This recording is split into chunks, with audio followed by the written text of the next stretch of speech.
सभी को अस्सलाम वालेकुम। अस्सलाम वालेकुम का मतलब क्या है आप सब जानते होंगे ना? Peace be upon you. सही कहा ना मैंने?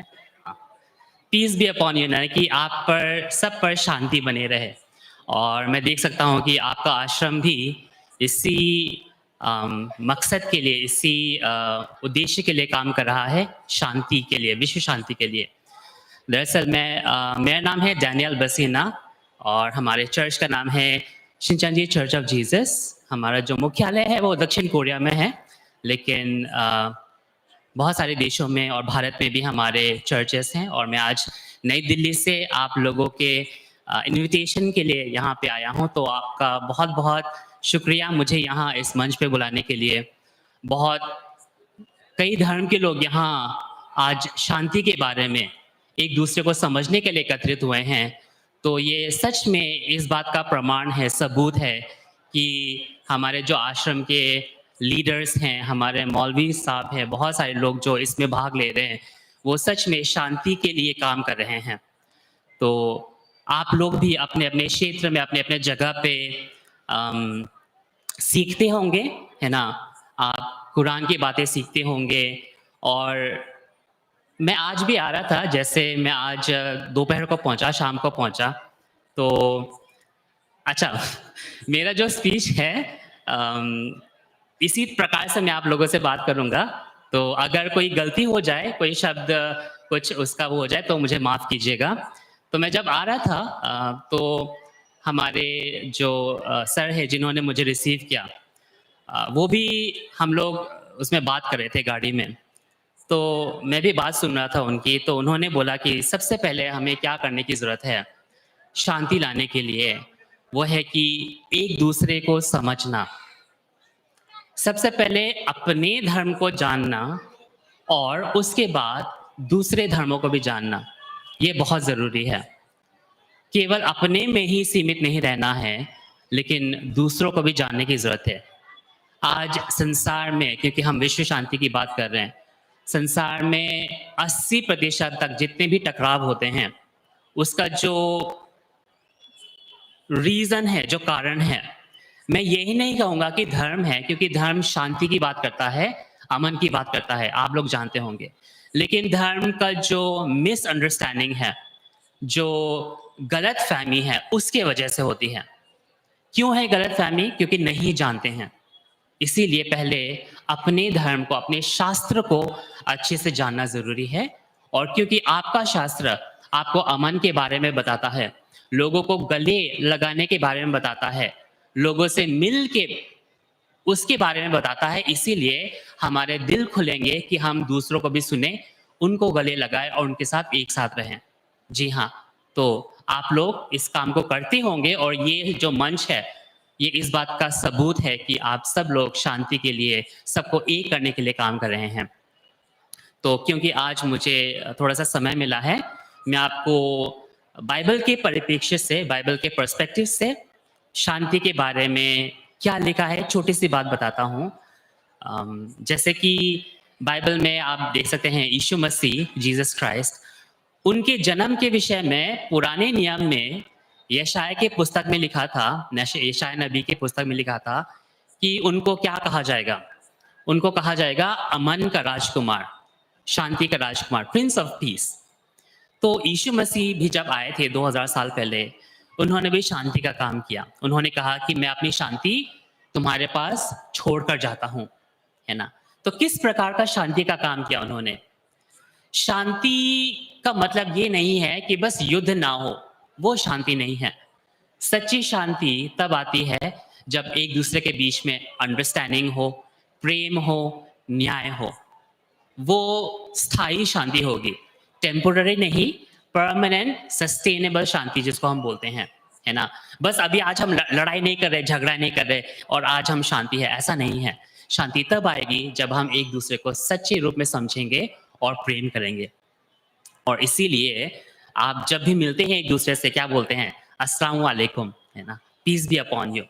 तो शांति तब पूरी होगी जब हम सच में एक-दूसरे को गहराई से समझेंगे। अपने आप को समझें और दूसरों को भी समझें। बाइबल में भी जो बाइबल में बहुत सारी चीज़ें लिखी हैं, लेकिन जो सबसे 2 महत्वपूर्ण विधि कहो या नियम कहो, वो क्या है ना? किसी विद्वान ने यीशु मसीह से पूछा कि मुझे क्या करना होगा, है ना? अनंत जीवन पाने के लिए, स्वर्ग का राज्य पाने के लिए। तो यीशु मसीह ने बोला कि विधि में क्या लिखा है? तो उस विद्वान ने कहा कि 2 बातें लिखी है। ईश्वर से अपने पूरे मन, आत्मा, बल, बुद्धि से प्रेम कर। और दूसरा ये है कि अपने पड़ोसियों से कैसे? अपने समान प्रेम करो, है ना? दूसरा ये है अपने पड़ोसियों से अपने समान प्रेम करो। तो फिर विद्वान ने कहा कि मेरा पड़ोसी कौन है? पूछने वाली बात है, मेरा पड़ोसी कौन है? क्या जो मेरे घर के सामने रहता है वो मेरा पड़ोसी है? कि कौन है, मैं किसको मैं बोलूँ कि मेरा पड़ोसी है? तो फिर यीशु मसीह ने लूका 10 की पुस्तक में एक दृष्टांत बताया। अच्छा सामरी, है ना? समैरिटन जब रास्ते में किसी का मान लीजिए कोई दुर्घटना हो जाती है, एक्सीडेंट हो जाता है, तो लोग मदद करते हैं ना, हॉस्पिटल पहुँचाते हैं, है ना? वो होता है, आपने सुना होगा। लेकिन जो व्यक्ति हॉस्पिटल लेके जाता है, उसी पर ही बहुत सारे क्या है प्रॉब्लम शुरू हो जाते हैं, है ना? बहुत पूछताछ होती है, ये वो आपने सुना होगा। लेकिन उसी को बचाने के लिए जो मदद कर रहा है, वो दिक्कत में ना पड़े, उसको बचाने के लिए एक गुड समैरिटन लॉ लाया गया। ना गुड समैरिटन, ये जो गुड समैरिटन वर्ड है, अच्छा सामग्री, ये दरअसल बाइबल में से आया। तो वो दृष्टांत यीशु मसीह ने बताया उस विद्वान को कि मेरा पड़ोसी कौन है? जब विद्वान ने पूछा तो यीशु मसीह ने ये दृष्टांत बताया। क्या बोला उसमें, क्या होता है उस दृष्टांत में? एक व्यक्ति है, डाकुओं ने ना उसको मारा, पीटा और चोरी करके क्या है, उसको अधमरा ऐसे ही सड़क पर छोड़ दिया उस व्यक्ति को। वो जा रहा था कहीं पे। तो फिर एक क्या बोलेंगे, एक प्रीस्ट, एक पुजारी कहो या कोई धर्म गुरु कहो, वो चल रहा था उस रास्ते पे। उसने उस अधमरे व्यक्ति को देखा और बिना उसकी मदद किए ऐसे ही निकल गया। ठीक है? और दूसरा फिर क्या है, एक और लेवी आया। लेवी जो उस समय धर्म को मानते थे, धर्म का प्रचार करते थे, है ना? वो भी आया, उसने भी बोला ये मेरा काम नहीं है और छोड़ के उस व्यक्ति को ऐसे ही चला गया। बाद में एक व्यक्ति आया जो कहाँ से था? समरिया से था। समरिया दरअसल इज़राइल, उत्तर इज़राइल में एक छोटा-सा शहर है और उन लोगों को धार्मिक विभाजन के वजह से, सांस्कृतिक और परंपरा के विभाजन की वजह से उन लोगों को ना हट हट के रहना पड़ता था, है ना? उन पर क्या है कि डिस्क्रिमिनेशन बोलो वो होता था। वो एक व्यक्ति था जो समरिया से था।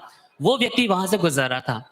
जब उसने उस अधमरे व्यक्ति को देखा, हेल्पलेस व्यक्ति को देखा, तो उसने उसको उठाया, है ना? अपने गधे पर बिठाया, अपने घर लेके गया, उसका इलाज कराया, मरहम पट्टी लगाया, सब कुछ किया और चिकित्सक को बोला कि इसका इलाज करो, जो भी खर्चा आएगा मैं दूँगा, ऐसे करके।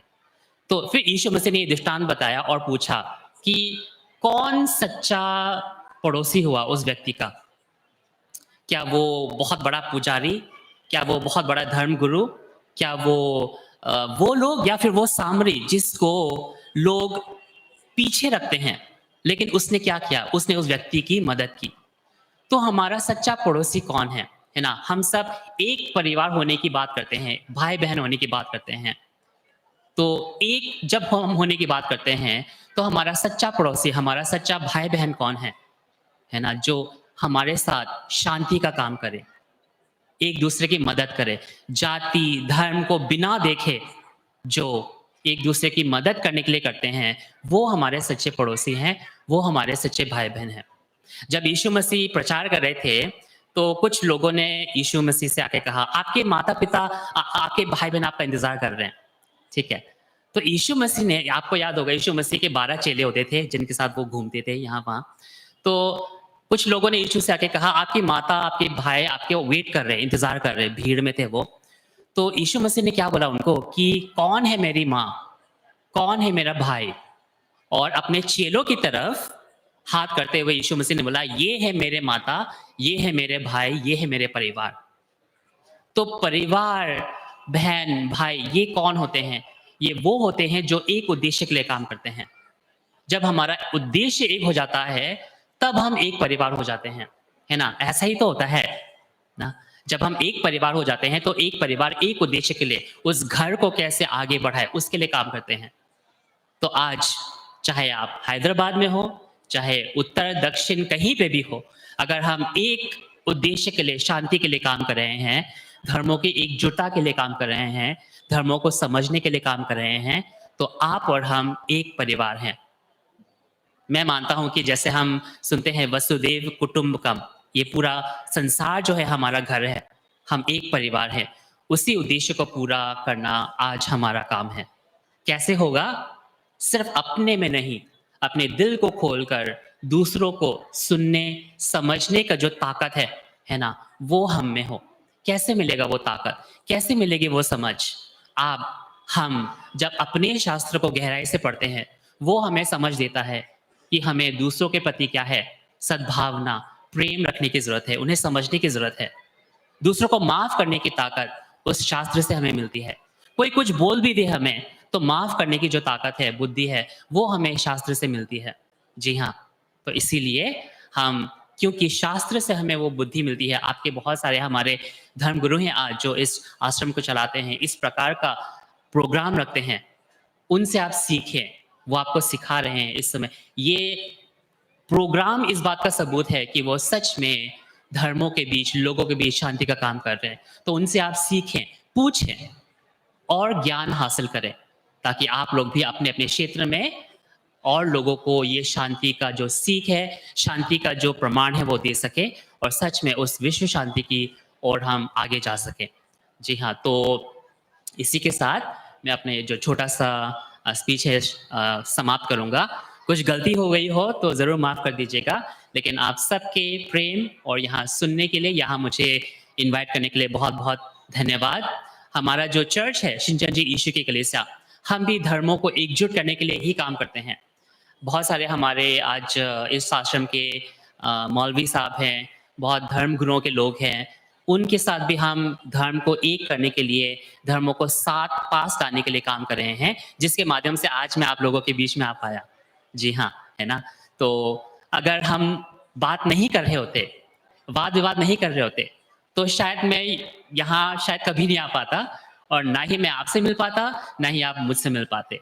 इसीलिए एक-दूसरे को समझना, बात करना बहुत ज़रूरी है। आखिरकार में बाइबल में ये लिखा है, यशायाह 1 के 18 में, आओ हम वाद-विवाद करें, हम बातचीत करें, क्योंकि बातचीत करने से ही हमारी जो गलतफ़हमियाँ हैं, वो दूर होती हैं और एक-दूसरे को हम समझ सकते हैं। जी हाँ, तो ये खुला दिल, है ना, ये होना बहुत ज़रूरी है। एक जब हम गले लगाते हैं, तो कैसे गले लगाते हैं? ऐसे ना? हाँ, अपने दिलों को खोलते हैं हम, है ना?